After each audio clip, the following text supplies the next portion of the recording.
আচ্ছা, রিয়া স্যার ভার্সিটিতে যায়, আমার কথা জিজ্ঞেস করে?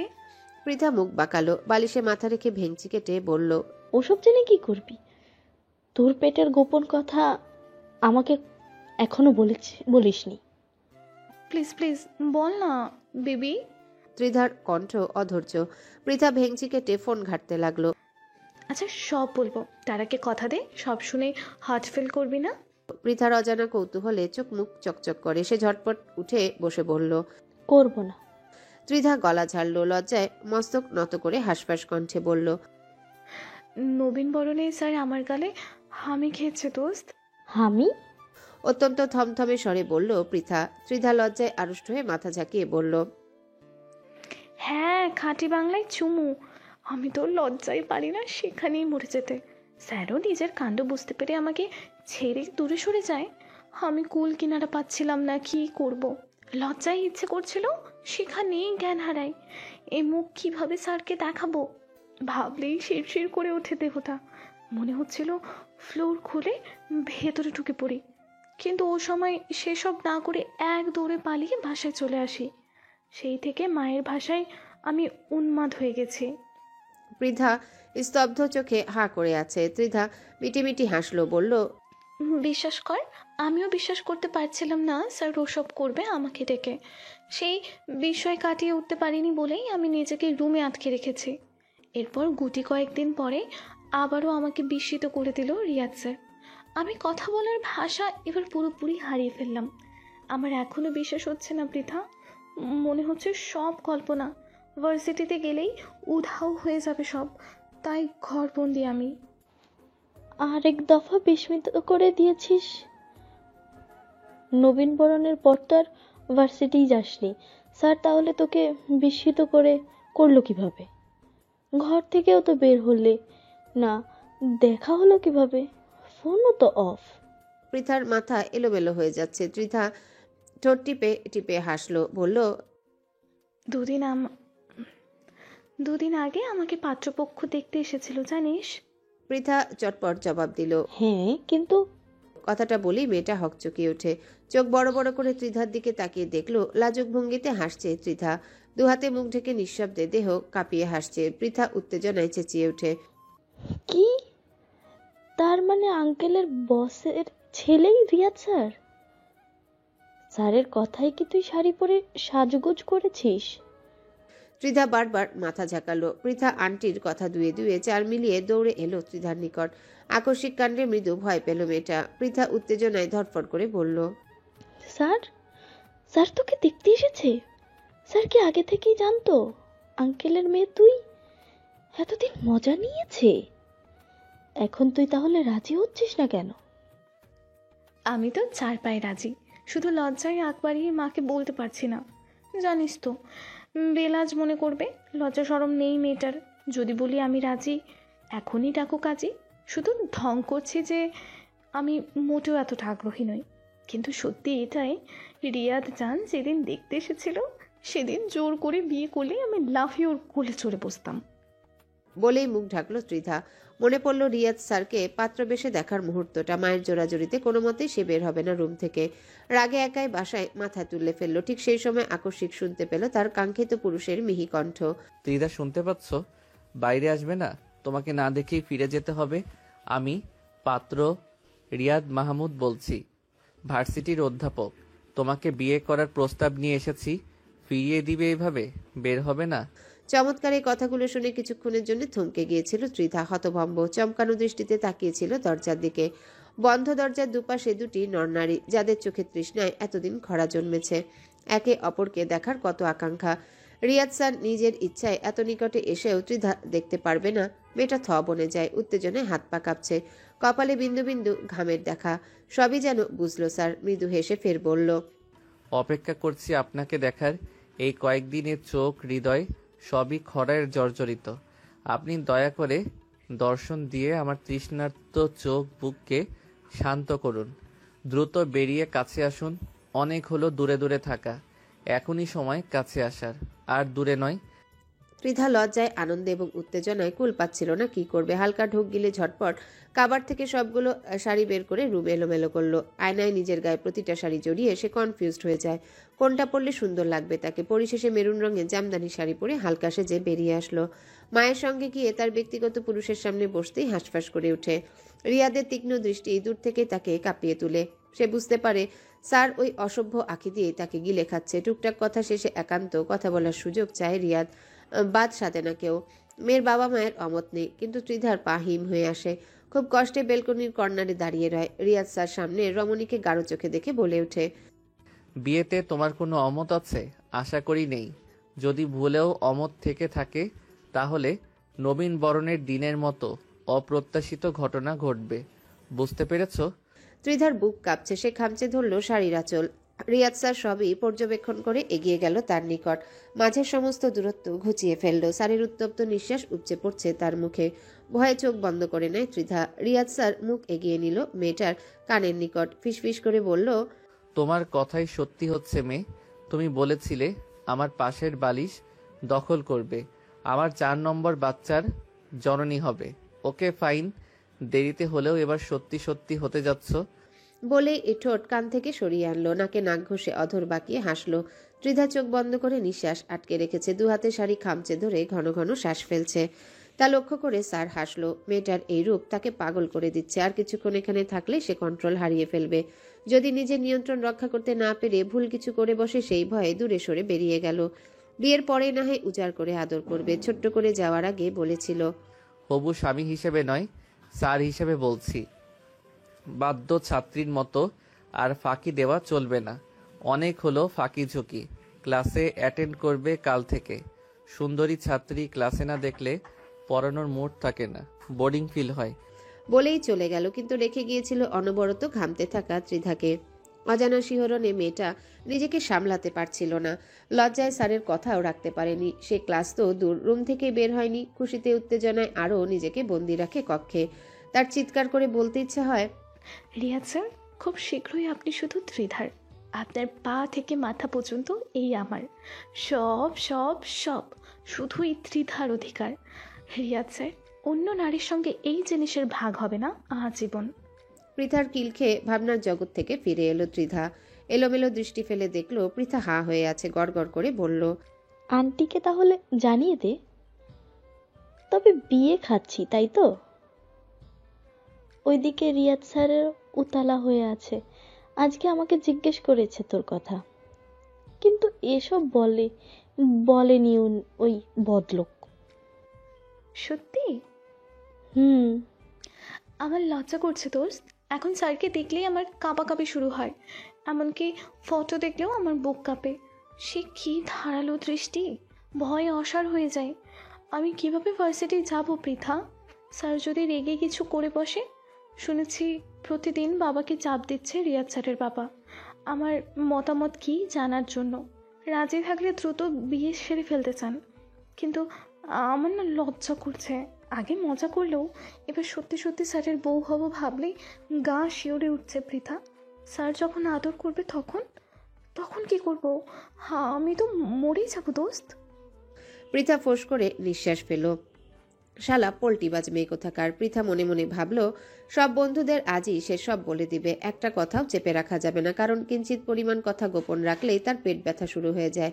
আর এই রকম ঝাঁকানাকা ব্রেকিং নিউজ না বললে সে মরেই যাবে। সবাইকে বলতে হবে। তাদের অগোচরে অনেক কিছুই ঘটে গেছে, যেখানে ত্রিধা এবং রিয়াদ স্যার মূল চরিত্র। আন্টির সঙ্গে কথা বললেই সব সেটিং, বিয়েও পাক্কা। তারপর সব বন্ধু মিলে শপিং করবে জমিয়ে, একদম ফাটিয়ে দেবে বিয়েতে। পায়েল শেখ আদরের বড় ছেলের জন্য পছন্দের সব খাবার রান্না করছেন। সকাল থেকেই বাসার পরিবেশ থমথমে। তৃষ্ণা ভাইয়ের শোকে কাতর। মুখটা কালো করে সে যে বসে আছে, আর নড়াচড়া নেই। মুখে কখনো প্রকাশ না করলেও ভীষণ ভালোবাসে অর্পণকে।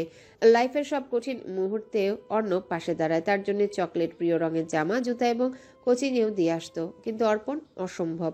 তৃষ্ণার মনেই পড়ে না অর্পণ কবে তাকে একটা চকলেট কিনে দিয়েছে।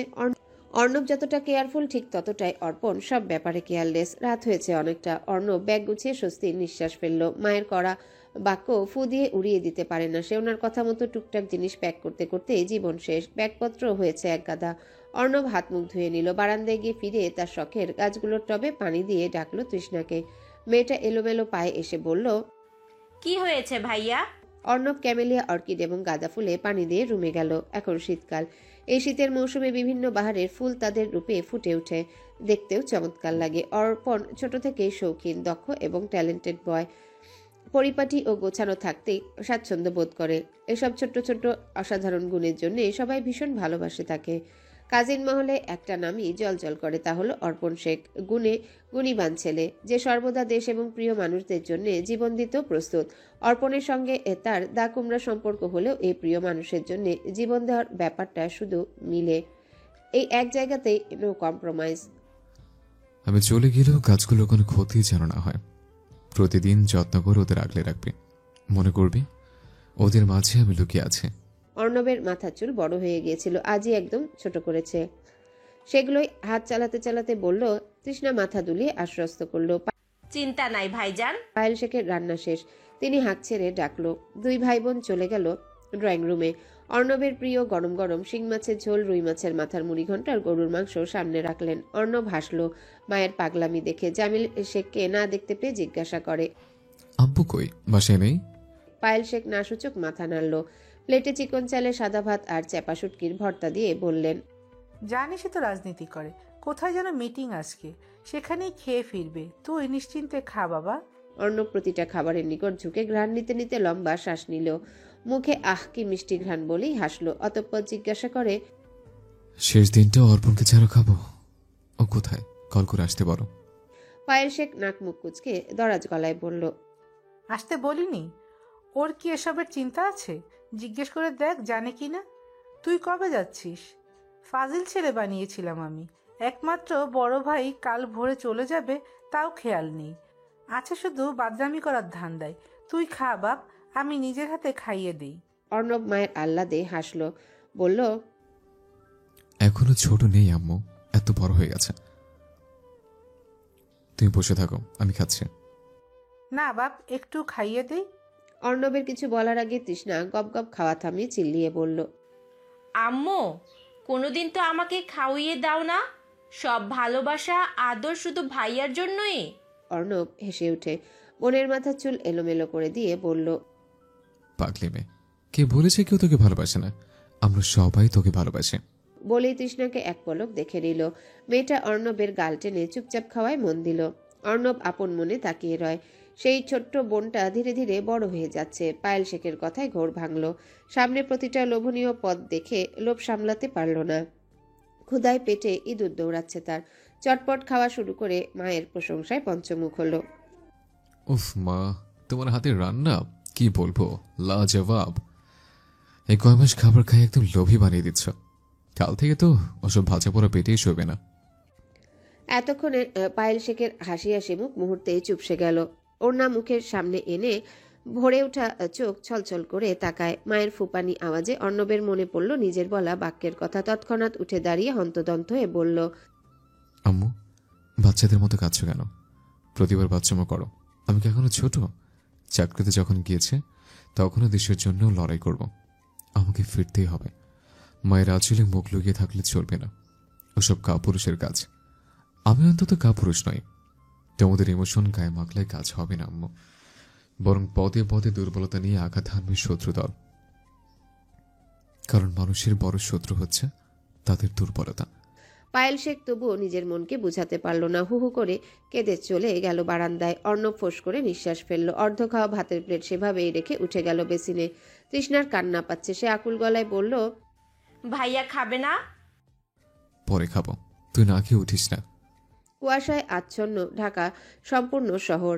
হাড় কাঁপুনি শীতে কম্বলের নিচ থেকে বের হওয়ায় দায়। শিরশিরে বাতাসে গা কাটা দিয়ে উঠে। শীত নিয়ন্ত্রণে উষ্ণ কাপড়েও ইদানিং কাজ হচ্ছে না। হঠাৎ করেই যেন শীতটা বেড়ে গিয়েছে। এই কনকনের ঠান্ডায় স্নিগ্ধা গায়ে শুধু ফিনফিনে একটা টি শার্ট ও প্লাজো পরে বারান্দায় দাঁড়িয়ে আছে। খোলা জানালা গলে বাইরে থেকে হুড়মুড় করে আসছে হিম শীতল বাতাস, যা গায়ের শিরা উপশিরায় কম্পন ধরাচ্ছে। তবুও আনাচন মন বড্ড বেহায়ার মতো দেহের কষ্ট ভুলে মনের ব্যথায় কাতর হতেই ব্যস্ত। স্নিগ্ধার সম্পূর্ণ দেহটাই জমে যাচ্ছে যেন। সামনের বাসার ছাদে মৃদু আলো দেখা যাচ্ছে। তার দৃষ্টি সেদিকেই। মেয়েটা চোখ বন্ধ করে নিল। এতটা খারাপ চাপা কষ্ট আগে কখনো অনুভব করেনি। অর্ণব কি তার হৃদয়ে হানা দিল? সত্যি চলে যাবে কাল? মনে পড়লে দুফোঁটা জল গড়িয়ে পড়ে গাল বেয়ে।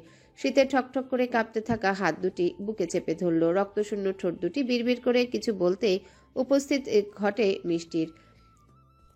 আপু, ছাদে যাবি? অর্ণব ভাইয়া ডেকেছে। তার কণ্ঠ অত্যন্ত সতর্ক, নিচুস্বর, ক্ষুণাক্ষরেও যেন তার মা টের না পায়। বোনের মন একটু আকটু হলেও বুঝতে পারে সে এই যে খামখেয়ালি আনমনা সবই যে ওই চাশমিশ ছেলেটার জন্যে। কনকনে শীতের মাঝেও গরম কাপড় কিংবা চাদর পরে নিঃশব্দ এমনি এমনি নয়। প্রতি বছর মিষ্টির থেকে স্নিগ্ধা শীতে বেশি কাঁপে, গায়ে জড়ায় অনেক কাপড়, অথচ আজ একটাও জড়ায়নি, তাও এই তীব্র শীতে, যেখানে মিষ্টির হুডি চাদর পরে দাঁড়িয়ে থাকতেও বেগ পেতে হচ্ছে। ভেবেই বোনের যন্ত্রণায় চোখ দুটো ভরে এলো তার। বোনের ঠান্ডা দেহটা জাপটে ধরল। ইস, কি ঠান্ডা! কতটা কষ্টে থাকলে মানুষ নিজেকে কষ্টে দেয়। তাড়াহুড়ো করে বলল, ও আল্লাহ, তোর গা ঠান্ডায় জমে যাচ্ছে আপু, দ্রুত সোয়েটার পর, আর একটু সময় পেরিয়ে গেলে মরে যাবি। স্নিগ্ধা চুপ, মুখে নেই কোনো বাক্য। তার ভাবাবেগ লক্ষ্য করা গেল না, আগের মতোই পাথর হয়ে ঠকঠক করে কাঁপছে। মিষ্টির মুখটা থমথমে হলো, পেছন থেকে বোনের কাঁধ ঝাঁকিয়ে বলল, আম্মু ঘুমিয়ে পড়েছে, তুই যা আপু, আজকেই শেষ সুযোগ। ভাইয়া নাকি ভোরে চলে যাবে, তোকে কি যেন বলবে, একটু শুনে আয়। মিষ্টির অনবরত ঘ্যান ঘ্যানে স্নিগ্ধা বিরক্ত ভরা মুখে পিছু ঘুরল। শিরশির করে ঠান্ডা বাতাস গায়ে আসতেই বলল, অকালে প্রয়োজনের থেকেও বেশি পেকে গিয়েছিস মিষ্টি, একা থাকতে দে, চুপচাপ ঘুমা। না, তুই ছাদে যাবি বল। স্নিগ্ধা ঘরে এলো হনহনিয়ে, বিছানায় অবহেলায় পড়ে থাকা চাদরটা কোনো মতে গায়ে জড়িয়ে ছুটে চলল বাইরে। ধীর গলায় মিষ্টিকে বলে গেল, লাইট অফ করে দে, আম্মু যেন কখনো বুঝতে না পারে। ছাদের রেলিংয়ে হাত রেখে উদাস ভঙ্গিতে দাঁড়িয়ে আছে এক টকবকে যুবক, যার দেহের প্রতিটা অংশে দাম্ভিক, পা থেকে মাথা পর্যন্ত শৌখিনের ছোঁয়া। চোখের চশমাটাই বিষণ্ণ ঠান্ডায় ঘোলা হয়ে গেছে, সে সামনের কিছুই দেখতে পাচ্ছে না, কিন্তু আলসেমির তাড়নে হাত উঠিয়ে চশমা মুছতেও মন সায় দিচ্ছে না। তবে এই ব্যাপারটাও অ্যাডভেঞ্চার। আমরা মানুষ বড্ড অদ্ভুত, মন না চাইলে কিছুই করতে পারি না। এই যে কুয়াশায় ঢাকা শহর, বাইরের রাস্তায় যানবাহনের কোলাহলের বিকট শব্দ, মৃদু শিরশিরে বাতাস, তবুও ভালো লাগছে না। আশেপাশে কিছুই অর্ণব পরিষ্কার দেখতে না পেয়ে দীর্ঘশ্বাস ফেলল। মিনিট পাঁচেক যেতে নির্জন ছাদে নুপুরের শব্দ তার কানে পৌঁছালো। নুপুরের ঝুমঝুম আওয়াজে রমণী ধীর পায়ে তার কাছে আসছে। ওই শব্দটাও আস্তে আস্তে তার নিকট এসে থামল। হঠাৎ এত রাতে জরুরি তলব, বিশেষ কোনো কারণ? স্নিগ্ধা মাত্রাতিরিক্ত ঠান্ডায় কথা বলতে পারছে না, তবুও খুব কষ্ট করে বলল। অর্ণব আগের মতোই ঠায় দাঁড়িয়ে ধীর গলায় বলল, ডাকতে পারি না, নিষেধ আছে কি? স্নিগ্ধা মুখ তুলে সামনে চাইল, তৎক্ষণাৎ অর্ণবও পিছন ফিরে। পরক্ষণে ছেলেটার চোখে মুখের বিবর্তন পাল্টে গেল। কপাল কুঞ্চন করে স্নিগ্ধার নিকট এসে অস্থির কণ্ঠে বলল, সে কি, ঠান্ডায় মুখটা ফ্যাকাশে হয়ে যাচ্ছে, গায়ে কাপড় কই, সোয়েটার কোথায়? এই শীতে প্লাজো কোন পাগলে পড়ে? মাথা খারাপ মেয়ে। স্নিগ্ধা এক পলক নিজেকে দেখে নিয়ে কাঁপতে কাঁপতে বলল, কেউ না পড়লেও আমি পড়ি, কোনো প্রবলেম? নিশ্চয় চশমা ছাড়া কানা অর্ণব। হতভম্ব হয়ে গেল অর্ণব। কপাল কুচকে গাঢ় চোখে তাকিয়ে মেয়েটার হিমহোয়া দেহটা দেখতে লাগলো। চাদরটাও অবহেলায় নামমাত্র জড়িয়ে আছে। তীব্র ঠান্ডায় মেয়েটার ঠোঁট এবং মুখ রক্তশূন্য হয়ে গেছে। হতাশার শ্বাস ফেলল অর্ণব। দুজনের মধ্যকার দূরত্ব ঘুচিয়ে কোনো পারমিশন ছাড়াই শক্ত করে জড়িয়ে নিল নিজের উষ্ণ গরম দেহের সঙ্গে। অর্ণবের গায়ের হুডিটা উঁচু করে তৎক্ষণাৎ মেয়েটার মাথা ঢুকিয়ে বুকে লুকালো। মেয়েটা আকস্মিক কাণ্ডে হকচকিয়ে ওঠে, বিস্ময়ে কিংকর্তব্য বিমূঢ় হয়ে নড়াচড়া শুরু করে দেয়। কি করলেন এটা? আমাকে বের করুন এখান থেকে, অস্বস্তি হচ্ছে খুব। মেয়েটা লাফালাফি করতে করতে অর্ণবকে অতিষ্ঠ করে তুলল। বিরক্ত হলো সে। দুহাতে শক্ত করে চেপে ধরে স্নিগ্ধার মাথা নিজের বুকের সঙ্গে মিশিয়ে মাথা ঠেকালো মেয়েটার মাথায়। অধৈর্য স্নিগ্ধার পিঠে আলতো হাতে চাপ্পড় দিতে দিতে কোমল কণ্ঠে বলল, শান্ত, শান্ত, একটু জড়জড় নয়। আপনি যতই নড়বেন আমার হৃদয় ততই অশান্ত হবে। তখন আপনারই বিপদ।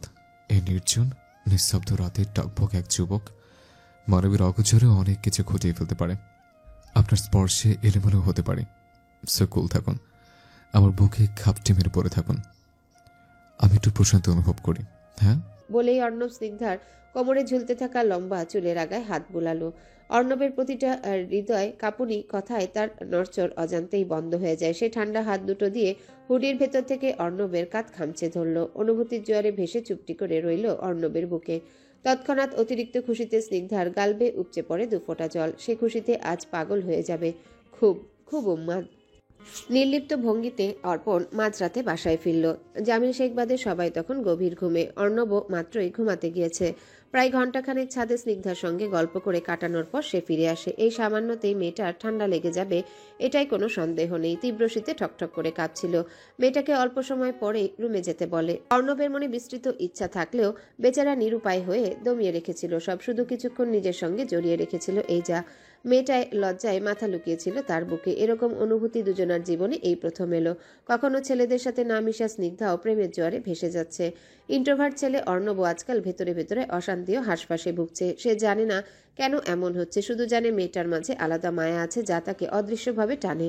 অর্পণ ঝটপট ফ্রেশ হয়ে ডাইনিং টেবিলের সামনে দাঁড়ালো। প্লেট বাটি সব গুছানো, এর মানে খাবার ফ্রিজে। সে নির্বিকারভাবে হেঁটে ফ্রিজ খুলল। গরুর মাংসর বাটি হাতে নিয়ে গ্যাসের কাছে যায়। খুন্তি খুঁজার মুহূর্তে হাতের সমস্ত গোছানো জিনিসপত্র সে এলোমেলো করে ফেলল। স্টিলের জিনিসপত্রের শব্দ এই নির্জন রাতে ভয়ঙ্কর শোনা গেল। আকস্মিক শব্দে বাসার অন্য সদস্যরাও নির্ঘাত ভয়ে ধরফরিয়ে উঠবে ঘুম থেকে। তবুও বেয়াদব ছেলেটার এসব নিয়ে মাথা ব্যথা হলো না। নির্বিঘ্নে নিজের কাজে ব্যস্ত। জামিল শেখ হাঁটুর ব্যথায় নিজ কক্ষেই বসেছিলেন। অর্পণের জিনিসপত্রে ঝড় তোলার শব্দে কৌতূহল বশত বেরিয়ে এলো। নজরে পড়ল ছেলেটা অসাবধানতা বশত খালি হাতে চুলা থেকে গরম কড়াই নামাচ্ছে। তৎক্ষণাৎ চেঁচিয়ে ওঠে, হাত পুড়ে যাবে অর্পণ, পাশে কাপড় আছে। তার কথা শেষ হওয়ার আগেই কড়াই গরম সহ্য করতে না পেরে সে হাত থেকে কড়াই ছেড়ে দিল, যার দরুন গরম কড়াই ঝনঝন শব্দ তুলে ফ্লোরে পড়ে তার পায়ে এসে লাগলো। কড়াইয়ের সমস্ত মাংসের ঝোল ছড়িয়ে ছিটিয়ে চারিপাশে পড়ে রইল। আকস্মিক ঘটনায় অর্পণ হতভম্ব হয়ে যায়। তড়িৎ দূরে সরলেও রেহাই পেল না। হাত জ্বলছে, পা পুড়ে যন্ত্রণায় দাঁতে দাঁত চাপলো। জামিল শেখ হুড়মুড় করে ছেলেকে ধরে উচ্চস্বরে ডাকতে লাগলো পায়েলকে। অর্পণ চোখ খিচে নিয়েছে। বোকা ছেলে, এত বড় হয়েছিস এখনো সাধারণ জ্ঞান মাথায় নেই? গরম কড়াই খালি হাতে কিভাবে ধরতে গেলি? মাথায় বুদ্ধি নয়, গোবর আছে। অর্পণ হাতে ফু দিয়ে দাঁতে দাঁত চেপে বাবার দিকে চাইল।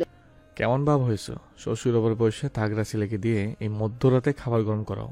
এখন যদি তোমার ছেলে বউ থাকতো আজকে আমি শাক খেতাম। হকচকিয়ে উঠলেন জামিল শেখ। চোখ মুখ শক্ত করে বলল, চুপ কর বেয়াদব ছেলে, দ্রুত বাথরুমে চল, পানি দিতে হবে, নয়তো জ্বলবে। অর্পণ উঠে দাঁড়ালো, বাবার কাঁধে ভর করে দাঁড়ালো। জামিল শেখ শক্ত করে ধরলেন। অর্পণ তার সঙ্গে খুঁড়িয়ে যেতে যেতে বলল, ওই চুনোবুটি পানি আমার ভেতর জ্বালানি নিতে পারবে না। বউ চাই আমার বউ, শুনতে পেয়েছো? ভালোই ভালোই বলছি, বিয়ে করে দাও। তোমার কি আব্বা ডাক শুনতে ইচ্ছে হয় না? খুব খুব করে কেসে উঠলেন জামিল শেখ। জন্ম দিয়েছে এক অসভ্য ছেলে, মুখে লাগাম নেই। অর্পণ ওয়াশরুমে পা ভিজাতে চিৎকার করে উঠল, ছেলেকে বিয়ে করার বদলে মাঝরাতে করে ছ্যাঁকা খাওয়াচ্ছ। যে বসে বউ ঝাড়ি খাবো ওই বসে ছ্যাঁকা খাচ্ছি। ভুলেও আর কখনো যদি আমাকে রান্নাঘরে ডাকো বা যেতে হয় তবে সেই দিন এই বাসায় যুদ্ধ চলবে। তছনছ করে ফেলবো সব। যদি বউই না থাকে এত ধন সম্পত্তি কি হবে? সম্পদ কি আমার আব্বা ডাকবে? চুপ কর বেয়াদব ছেলে, তোর জ্বালায় আমি বাসা থেকে বেরিয়ে যাব। দাদা ডাক শোনার ইচ্ছে আছে? অবশ্যই আছে। তাহলে দয়া করে বিয়ে করো। কসম 9 মাস পরে দাদা ডাক শোনাবো। বলেই অর্পণ বাঁকা হেসে গায়ে লিয়ে দিল বিছানায়। জামিল শেখ রাগত চোখে বেয়াদব ছেলেকে শাসিয়ে ড্রয়ার থেকে বার্নাল ক্রিম নিয়ে এলো। পায়ের পোড়া স্থানে আলতো করে দিয়ে বলল, হ্যালো বন্ধুরা, পরবর্তী পার্ট খুব তাড়াতাড়ি আসবে, তো সবাই অপেক্ষায় থাকো। আর চ্যানেলটি যারা এখনো সাবস্ক্রাইব করোনি তারা পরবর্তী পার্ট দেখার জন্য চ্যানেলটি সাবস্ক্রাইব করে রেখো। ধন্যবাদ সবাইকে, আমাদের সাথেই থেকো।